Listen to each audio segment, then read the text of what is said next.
Welcome to the How to Be an Army of One in Sales podcast show. I am your host, Sales Sensei Joe Marcoux, and I have the honor, the privilege, the joy to literally someone who is not only a client, more importantly, a mentor, more importantly, a friend, someone who I truly look up to, an author, a speaker, a lawyer turned peacemaker. This is someone who is a black belt, who is a coach, who is a sensei. This is Doug Noll. Welcome to the show, man. Hey, thanks, Joe. Yeah. So the thing that I wanted to discuss with you first is you were formerly a lawyer. Now you're in your own business after being a lawyer for decades. I'm How still many a lawyer. decades? I just don't practice law Right. anymore. Yeah, let me rephrase that. Yeah, thank you for the correction. So now, as someone who went into business for himself, following your passion, so we're going to go there in terms of what it was like when you first started sales. Why don't you share with us, tell us a little bit about the story of where your passion of doing what you're doing and what it is that you're doing. Go ahead and share a little bit of that. So let me see if I can give you the full backstory in Do it. a couple of minutes. So I Sure. was I was born in Southern California in affluence, but I was born with a whole bunch of disabilities. Mm. None of them were so disabling that they would put me back. Put in those days they called putting you in a home, right? Right. But I had a lot of problems. I was partially blind, deaf, two club feet, left-handed, bad teeth. I couldn't walk until I was 3 after a number of surgeries on my left leg to straighten my foot out. And so in those days, Wow. it's really tough because nobody knew what Yeah. a kid like me. So I had an emotionally very rough childhood growing up, but I was pretty smart, Mm. and I covered a lot of my pain up with arrogance, which was not helpful. Wow. Okay. Uh, but anyways, I managed to get admitted to Dartmouth College, so I attended Dartmouth and 4 years in New Hampshire. I wanted to get as far away from Southern California as I could. Okay. Yeah. Dartmouth. And yeah, you want to do the other side, literally. So then in those days, if you didn't go to med school, you went to law school. So Okay. I didn't know whether I wanted to be a lawyer or not. So I came back to California and I went to law school. And I Okay. went to law school in Sacramento and decided I didn't want to move back down to LA where I grew up or go to the Bay Area. I wanted to live closer to the mountains. So I took a job clerking for an appellate judge in Fresno, and then ultimately, when that was up, ended up joining a mid-sized law firm that would have been 1978. And Okay. that was in September of 1978 when I joined the firm, and I tried my first civil jury trial in October of 1978. I mean, they just Wow. threw me in, sink or swim. And so for the And next, you swam. yeah, for the next 22 years, that's what I was, a hardcore civil business and commercial trial lawyer. Right. Um, I began to study the martial arts. That led me to kind of a different way of looking at the world. And ultimately, I Mm. went back to school in my late 40s and earned my master's degree in peacemaking and conflict studies because I didn't want to try cases anymore. And that led me to not being able to reach agreement with with my partners. So I walked out with 1 week's notice, left 10 million bucks on the table, and started my own mediation and peacemaking practice on November 1st, 2000, and never looked back. And What a story. yeah, best decision I ever made. And then in 2005, I had this insight about listening to emotions. The brain scanning study that now supports all my work came out in 2007. In Love it. 2010, my colleague Laurel Crawford and I started the Prison of Peace Project. So for 10 years, I worked in maximum security prisons in California and Connecticut, training life inmates how to stop prison violence. And That's in and of itself. How did you get that? Like that's a sale, right? To be able to say, "Hey, this is something that I do. I want to help these people yeah, that are lifers right. for death row We were ish." we were invited in. Okay. Royal received a letter from a woman serving. She was an LWOP, life without possibility of parole, Okay. at the largest, most violent women's prison in the world at that time, which was not too far from where I live, an hour and 15 minutes from where I live here in Okay. California. And she was basically asking if Laurel would come in and teach a group of women, 100 women, all serving life sentences, how to stop prison violence and teach them to become mediators because they were tired of the violence. And Wow. Laurel called me up from her mailbox on her street where she was reading and said, "Hey, I got this letter. What do you think?" And I said, "Hey, I think we should do this." And so we did. And we started in April of 2010 with 15 women and started training them how to become mediators. And the very first skill we taught them was how to listen. And it within, I would say, in those days, our program was 16 weeks long, start to finish. Right. It's very different than what we do today. But within 6 weeks, we had a waiting list of 800 women wanting to get in the prison. There were 32 women in the prison. Right. A quarter of the women wanted to do prison of peace. And over 3 years, the prison quieted down, the violence ended. We had hundreds and hundreds and hundreds of women trained, and it was just phenomenal what happened. And then so what? Wow. Go ahead. It's. I mean, it's that we could just spend the whole time on that. I know it's an amazing project. It is. It is. You should be proud of that type of work because literally, this is the type of stuff that leaves an impact for generations. Right. Because you're breaking the chain.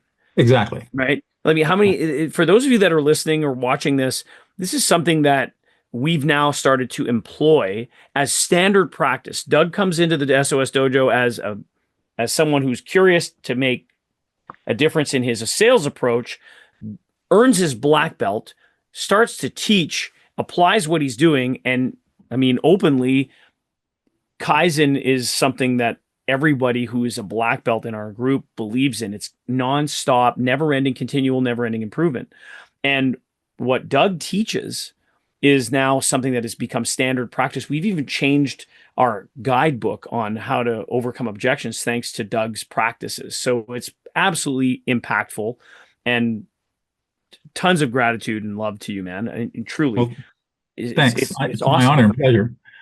So so it leads to this, the stuff that you've done in a prison. What were you doing as a solopreneur in all of this?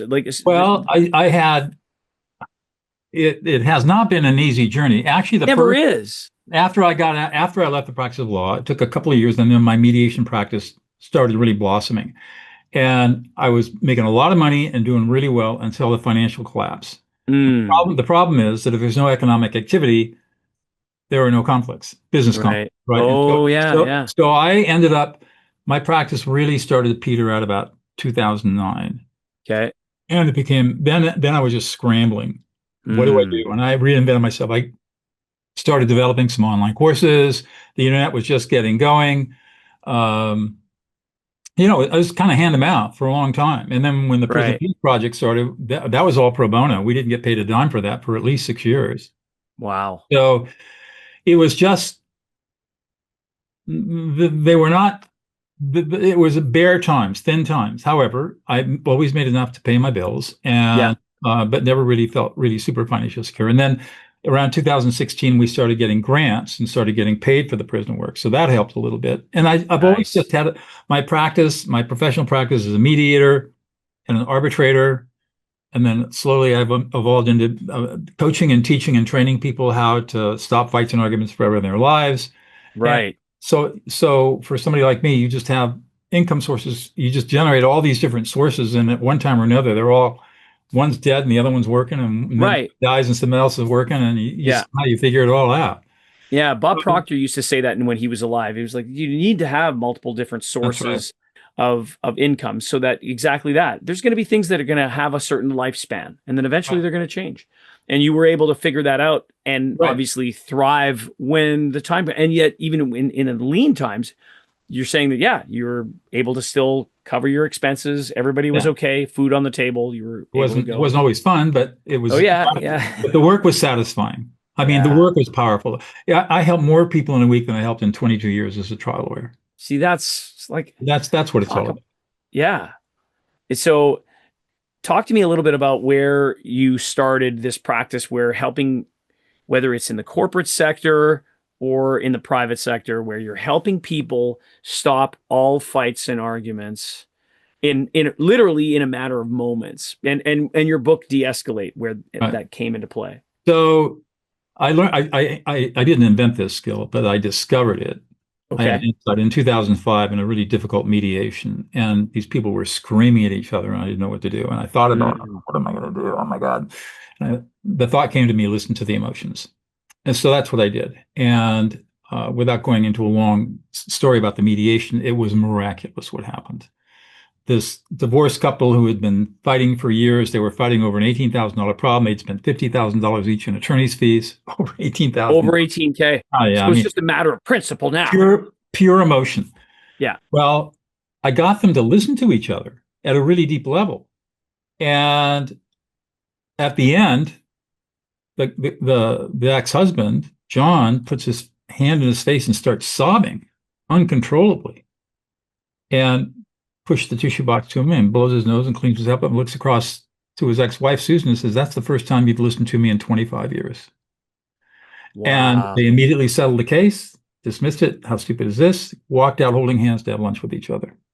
Is that awesome? 4 hours earlier, if there'd been knives on the table, there would have been blood on the floor. So I knew what I'd done.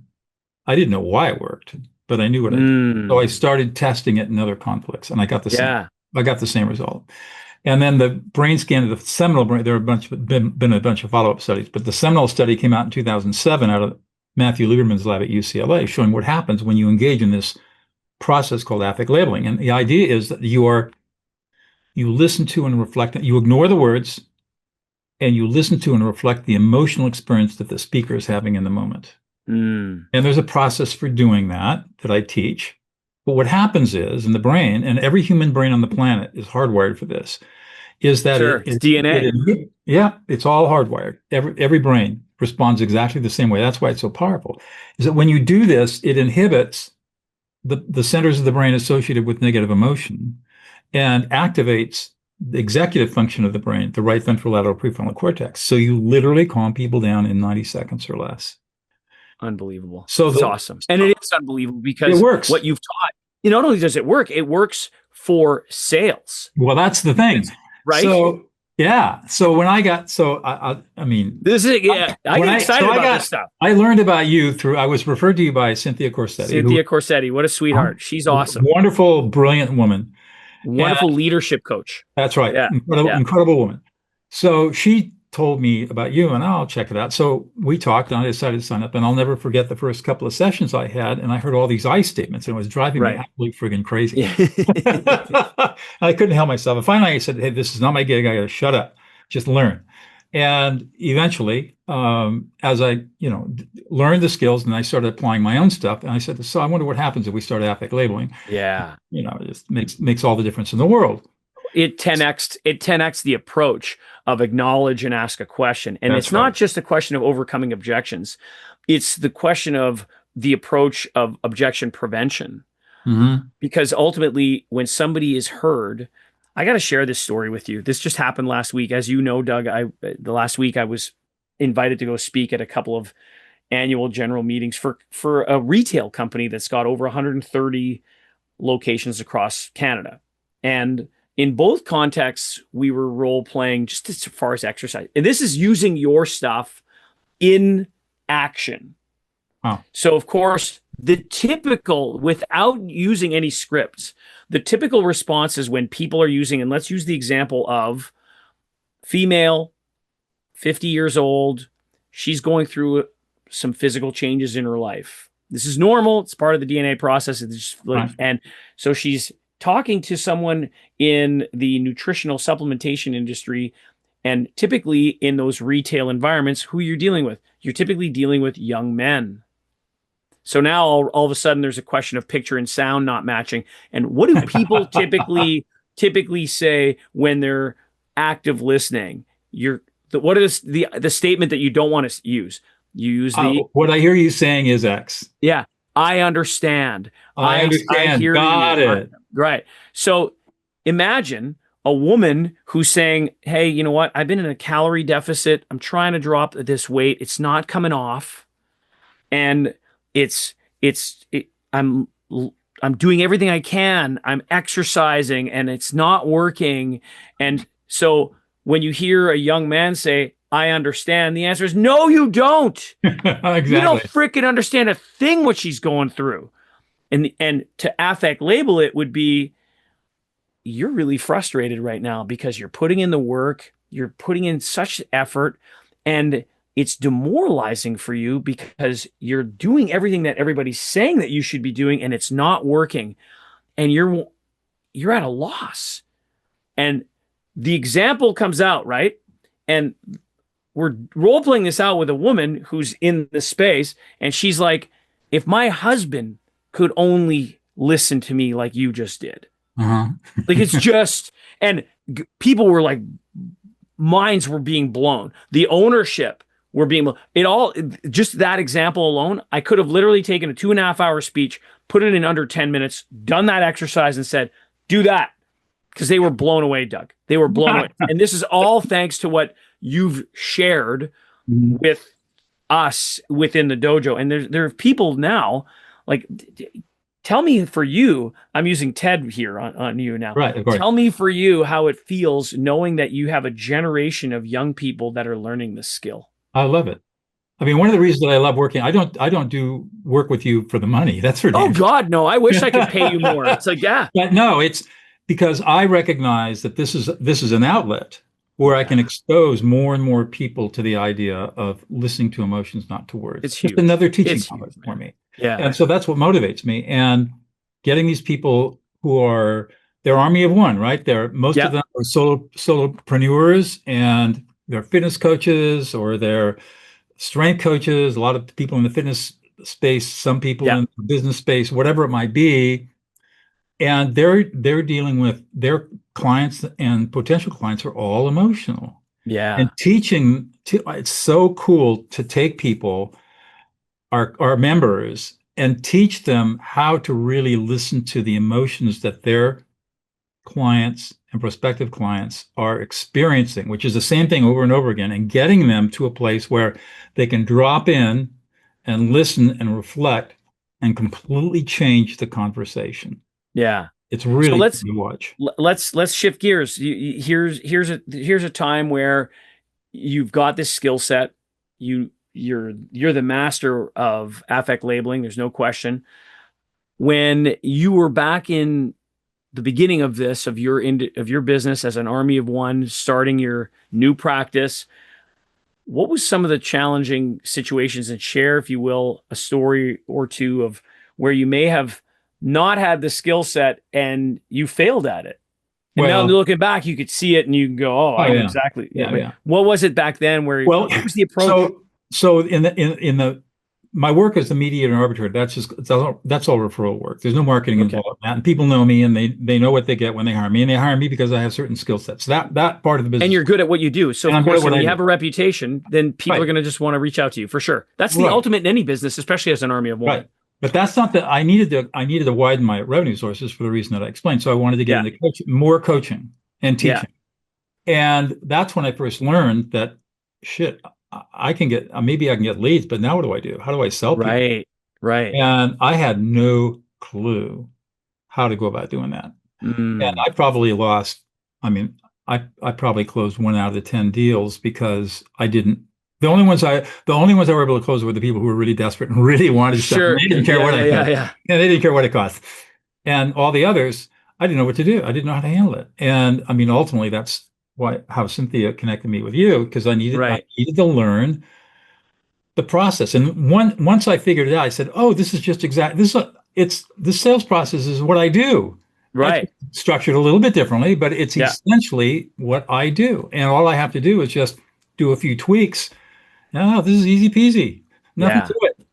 And so that's what happened. And now, I look back 10 years ago when I couldn't I had these skills, but I didn't know how to use them in a sales context. And now, I can have a conversation with anybody and talk about what I do and not be defensive and not be anxious, not worry about whether or not I'm going to make a sale or not, and use the opportunity to listen them into existence. So I'm actually doing what I love to do, which is transform people. And every sales call becomes an opportunity to grow and to have the opportunity to grow a little bit. You said something there that is it's definitely a Doug Noll-ism. It's listening to someone into existence. Yeah. What does that mean? Is that something that you came up with, what does that mean so the listener and the viewer can understand what you mean by that? So let me tell the story of how that came about. I worked in the 5th largest school district in California for a year. Okay. Teaching at one high school and all the feeder schools, teaching all the teachers and faculty and administrators how to do this sort of stuff. And one day we were working at a middle school, and I was teaching teaching the teachers there how to do what I call a listening circle. Okay. And one of the participants was an assistant superintendent who had dropped in and just wanted to see what was going on. And we went around the circle and did the whole process. And when we were all done, I hear this a lot. When we were all done, she started to cry. This is in a Wow. professional setting. Yeah, yeah, yeah. And this said, is the boss. This is a superintendent. yeah. She said, that's the first time I've ever been heard. All my life, I've been invisible. Even Wow. in the position that I'm in now, I'm basically invisible. Nobody listens to me. I don't feel heard. I don't feel appreciated. I don't feel supported. I feel like nothing that I say matters. And today, for the first time, I felt deeply, deeply heard. And I said, wow, you just got listened into existence. And she said, exactly. And that's where Yeah. the phrase came from. Yes, that's a great story, Doug. That's fantastic. So tell me, for you, as you're doing this, I'm looking at the future. I'm thinking of the future of the SOS Dojo and everything else. You're not doing this for the money, which again, it's a matter of just absolute honor to have you like teaching. And again, you're a rock star. Countless people have praised you. I'm pumping your tires a lot in this episode, and rightly so, man. For you, what's the future hold? And I want to say that both within the dojo and outside it, like you and your wife, you and the dogs, you and your like what do you want to do with some of this stuff? Because you Well, have the right to a life outside of the work. yeah, I mean, that's a really interesting question. I am very, very fortunate and blessed I mean, my parents have passed. I came into some wealth. Hmm. I've learned how to manage the wealth, and the investments are incredible how they're working. In fact, Good we've for made you. enough money that we were able to buy a house for my mother-in-law, my wife's mother. And You right now, mentioned that. as That's we awesome. speak, we closed yesterday on the house, and she's up in Sonoma right now, moving her mother into this beautiful home in Sonoma that we Congratulations. were able to get And now for. you have a place to go for wine country and go visit. There you go. Although So, I know you're a Scotch drinker, you're a whiskey guy. yeah, I'll drink wine too, but I Sure. love wine, but I can't. You Anyways, don't discriminate. I don't discriminate. So I want to continue to teach. I don't care if I mediate anymore. I love arbitration because it's intellectually challenging. So I'll Yes. continue to work with the American Arbitration Association as one of their arbitrators, and I'll continue to do Okay. that work. And what I want to do is I want my coaching practice to expand. I just want to teach more and more people how to do this. There Nice. was an opportunity for me to do that. You got it. Eventually, we were talking about this earlier today in the black belt call. it- um, I want to be able to train trainers. Yeah. Out for It's you, inevitable. train trainers and teach them how to use these skills and teach these skills to other people. Love it. Yeah. So We're going to that be discussing that for sure. so that It's inevitable. we have an army of people out there, not only who are black belts teaching people in sales how to affect, label, and listen to emotions, but we also have people who are bringing up black belts, teaching people to be For black belts sure. It's to do the this. inevitable reality. So, So so that's let- and then partly I'd like to see my own coaching. I don't want to get huge. I don't need to make millions of dollars. I got plenty of money. yeah, But I want to be able to have the broadest possible impact I can have. that's, Talking, speaking, teaching, coaching, whatever it you're takes. doing it. You're doing it. And if we could be a conduit to help you, I'm saying it now on this episode, on this broadcast, we've got you. We'll do Right. whatever we can to help you. So let's shift gears a little bit. What is it that today, Doug Noll today, not Doug Noll of 20 years ago, today, what do you do when you're not working that lights you up, that you just enjoy immensely? That's fun. Um, Wintertime. I Yeah. live in the exact center of the state of California, right on the edge of the Sierra Nevada. Our ski area is about an hour away. Okay. And I make it a point of skiing at least one day a week and usually 2 days a week, every day from the time the ski area opens until it closes. Love skiing. Love it. Level 3 certified ski instructor. I taught skiing up there for 20 years, and even today. And now I turned 75 in the fall, and now I get a free season pass. I've earned my spur. That's it. You've earned it. It's like, yeah, my dad comes here to the cabin where we're recording this. And yeah, I mean, he's got a free license to go and fish, Yeah. whatever. Yeah, he's earned it. There you He's go. earned it. Yeah. So skiing in the winter. I love sailing in the summer. I play jazz violin, so I like to practice violin. And just, I've got 10 acres here, and it's just the most beautiful place to live. I've got 2 border collies and 2 cats and 6 chickens and my wife, and you know, That's it. You've got it all, incredible. man. I mean, it's an amazing life, and And you've earned it. I mean, it hasn't. Remember, it's not there's been a part of easy. the story that you shared at the beginning. It wasn't easy. What's one of the most challenging things? Like every one of us, including the listener, has gone through their hero's journey. They've had to go through adversity, and then you found a mentor, or you had to slay the dragon to get to the other side.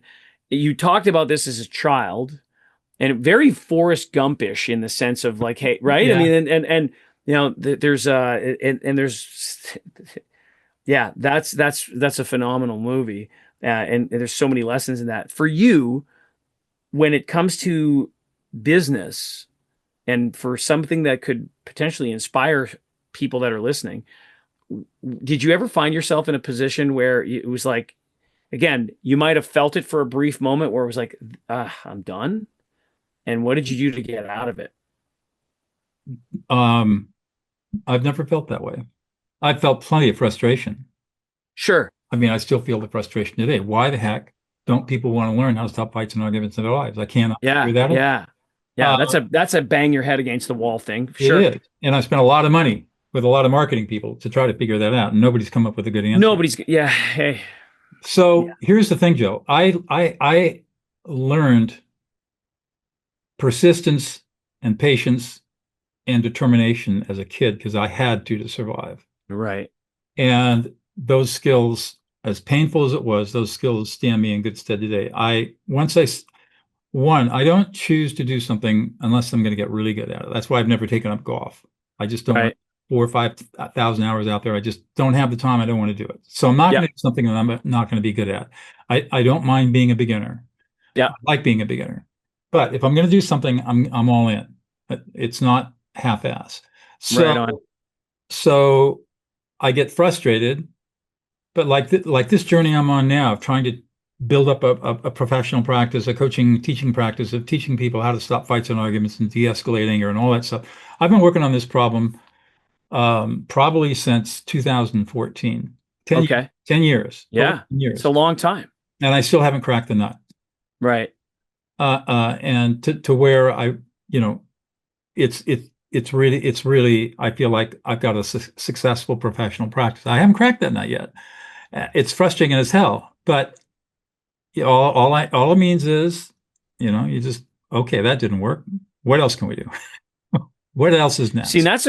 that's a statement in and of itself, right? It's the Thomas Edison approach of, hey, I've just found 10,000 ways of Not that it doing does it. how it doesn't work, right? Right. And so there's a lot of people that share that. Like that's so you're still on the hero's journey, Oh and yeah. it's the what's it going to take to crack, and you may never know. I mean, never And know. yet the Maybe journey, my experience has been that I'm almost on all of my ideas. I'm almost always way decades ahead of everybody else in my thinking. isn't that crazy? It's Yeah. crazy. And I'm Well, thinking, when the research shows up after you figured it out, like the yeah, actual university research exactly. documentation to be able to validate what you already knew. Right. Like the talk, how did that feel, by the way, when it came out? Like you must have just felt Oh, I thought, elated. It's well, like, look what at I this. felt really, I said, oh, great. Here's the science to support the practice. Nice. Because the practice is so counterintuitive and counternormative. And then in those years, I was teaching my peers, lawyers, Right. judges, and mediators how to do this stuff. And, Mm. and once I had the science, I could point to it and say, this is not based on pop psychology. This is Right. based on hard neuroscience. And this is how our brains actually work. And it's completely different than the way you think it works. Right. You ignore, just forget all of that active listening stuff, nonviolent communication. Forget all that stuff. None of it works. Never has, never will. This Right. works. And here's the science.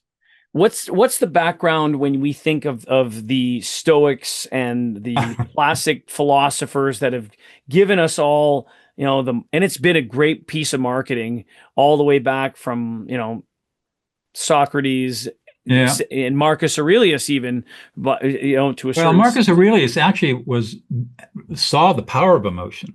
he So yes, Stoicism is completely misunderstood and misperceived today.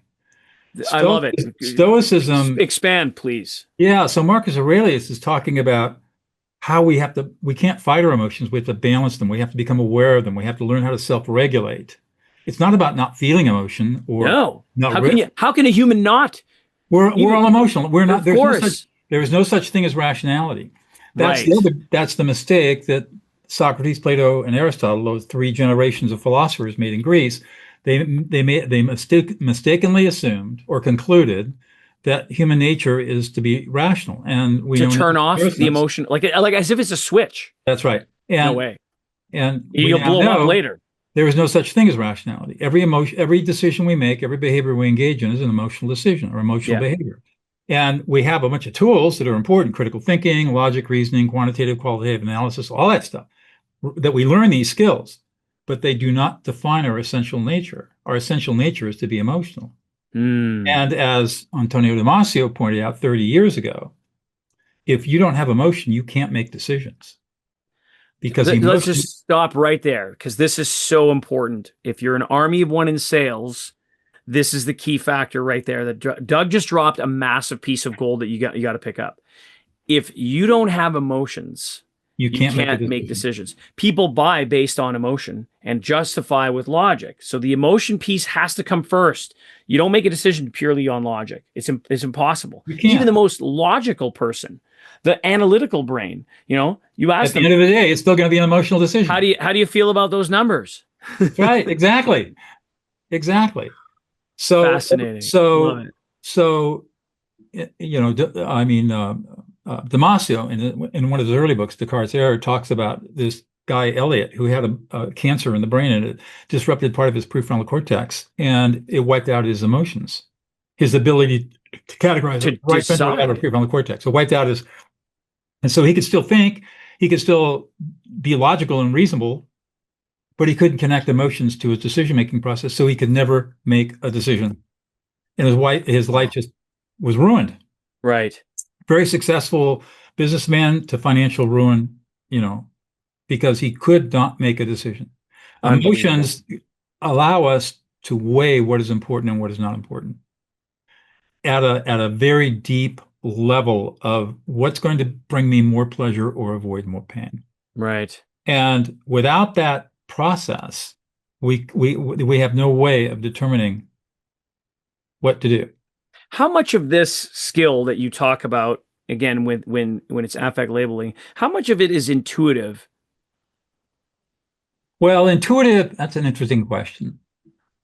Intuition is nothing more than very rapid pattern recognition. Sure. So we got to be It's the tipping point that like as Malcolm Gladwell talks about right. where you've done this before, you know it. Well, So except the that.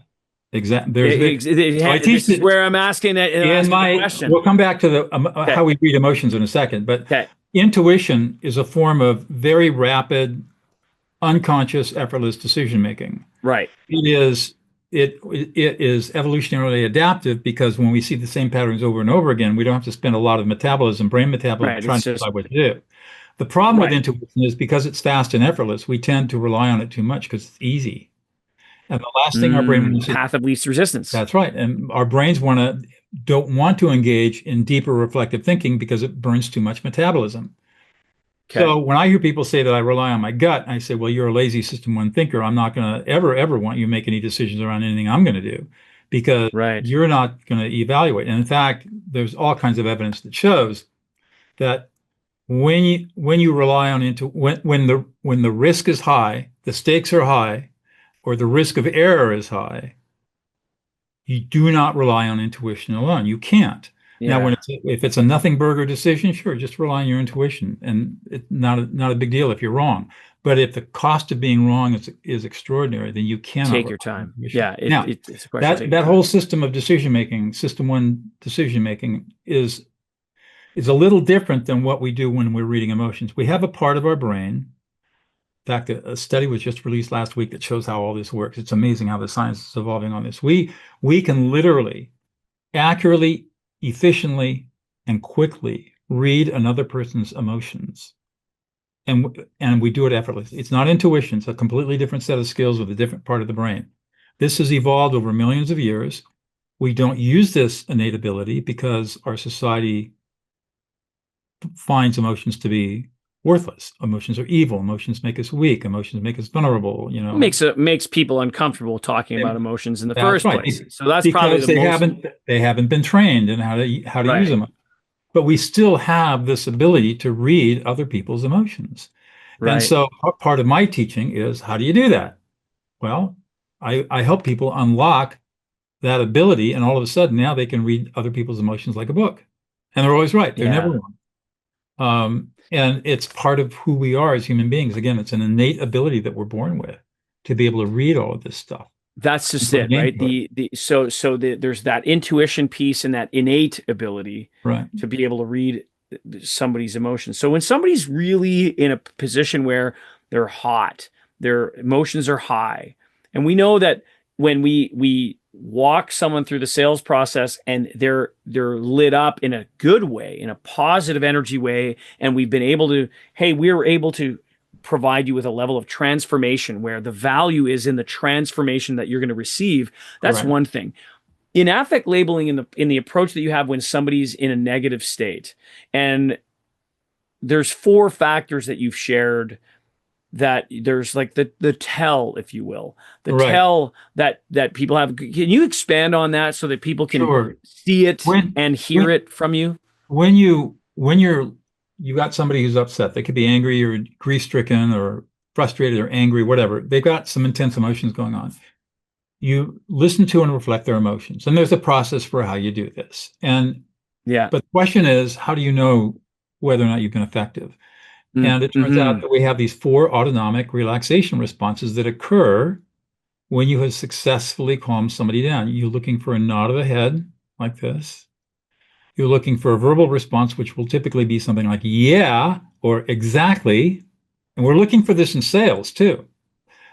Oh yeah, And yeah, we're looking for a dropping of the shoulders and a sigh of relief. We know yeah. that we have just calmed down the brain centers associated with negative emotion, and we have activated the right ventrolateral prefrontal cortex when that happens. And now they're calm. And now they can sit and we can have a conversation and do problem solving and thinking about stuff.